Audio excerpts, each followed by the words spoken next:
a past president of the club to come up and talk about 5 minutes about their year as president of this club. All right, thank you, President Scott. So I want to take you guys all the way back many, many years ago. It was a much simpler time in our lives. I was much younger, thinner, had a lot less gray hair. I'm talking way back in 2014, 2015. So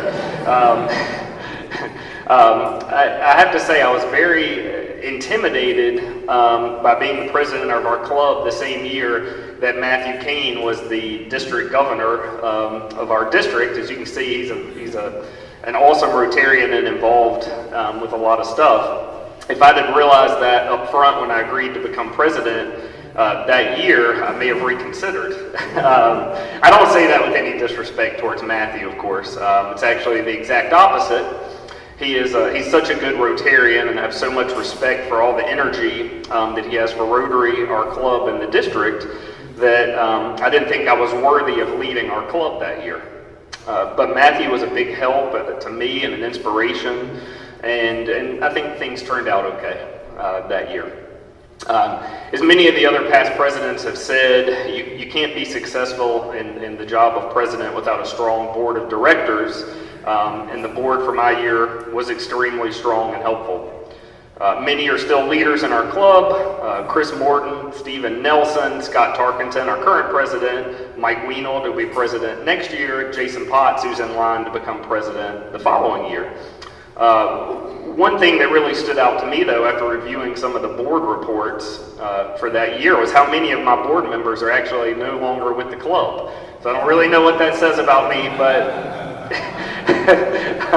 but we no longer have with us Nina O'Neill, Stephen Dykehouse, Chris Stiegel, Bobby Barnes. Some of them moved and left the area. A couple of them had some job changes that caused them to leave, but those were members of my board who are no longer with us in the club.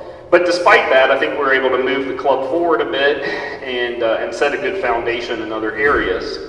2015 was the first year for our casino night fundraiser, which I think has been a big hit with the club and a successful fundraiser, thanks to the hard work of Scott Tarkenton, who really brought that and worked on it and made it very successful that first year.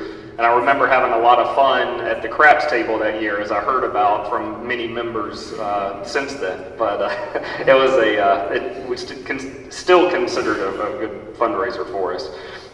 We also grew the Jack Andrews Golf Tournament during that year, thanks to the efforts of Linda Brooks and her team. And that continues to grow, and actually this past year was our largest fundraiser, actually raising more than the casino night. So we've continued to grow that every year. We had several other events during my year, including a club picnic at Dr. Smallwood's house.